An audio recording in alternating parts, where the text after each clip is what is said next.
nashukuru sana kwa zawadi niliyoipata. Sikutegemea kwa sababu wanaotumia benki ni wengi sana. Hii ni fursa Mwenyezi Mungu amejalia kunipatia mimi, nashukuru sana.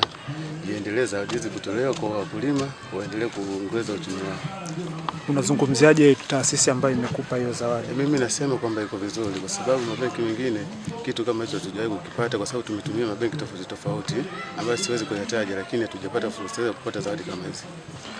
Nini wito wako kwa wakulima wengine?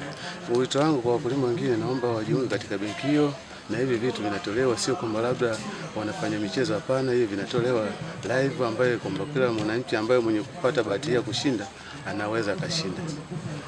Licha ya kupewa zawadi wewe kama mkulima, lakini kuna huduma mbalimbali ambazo zimekuwa zikitolewa na taasisi ambayo imekupa hiyo zawadi.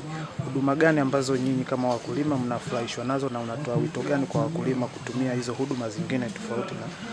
Sisi katika benki ambayo tunaitumia NBC, ile benki kwanza inamjali mkulima katika mazingira. Ukienda katika mazao, kwamba ukiwa na tatizo katika changamoto ambazo za kimkulima, inakuwa na wanazitatua, kwa sababu wakulima wengi wanauelewa tofauti. Kuna wengine wanauelewa mkubwa, kuna wengine wanauelewa mdogo. Sasa wenye uelewa mdogo wanasimamiwa vizuri kuwatekelezea habari zao mpaka zinakaa sawa sawa.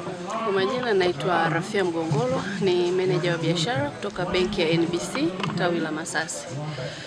Nashukuru kupata nafasi hii ya kuzungumza kwa siku ya leo. Tumehudhuria kikao cha kwanza cha AMCOS na Kachindu kwa ajili ya tathmini ya msimu wa mwaka 2024-2025. Na katika mkutano huu tumeona nafasi nzuri ya kuleta zawadi ya mshindi mmoja ambaye ni mkulima.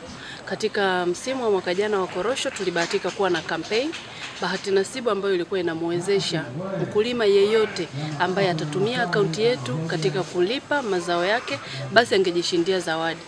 Zawadi zilizokuwa zinatolewa ni pamoja na smartphone kwa maana ya simu, spray pump kama ambavyo ameshinda mwenzetu, pikipiki, baiskeli na trekta kwa vyama. Hakukuwa na kigezo kikubwa zaidi ya wewe kuwa na akaunti ya NBC shambani na kuitumia kwa ajili ya kupitishia mazao yako malipo ya mazao ya korosho. Sasa huyu ni mmoja wa mtu ambaye ameshinda, ni katika kusema asante kwa jamii, ni katika kuendelea kurudisha kwa jamii na kuhakikisha tunaendelea kuwafikia wateja wetu wote katika level zote. Iwe ni level ya chini, iwe level ya juu, wote tuhakikishe kwamba wamepata huduma inayostahili. Thank you.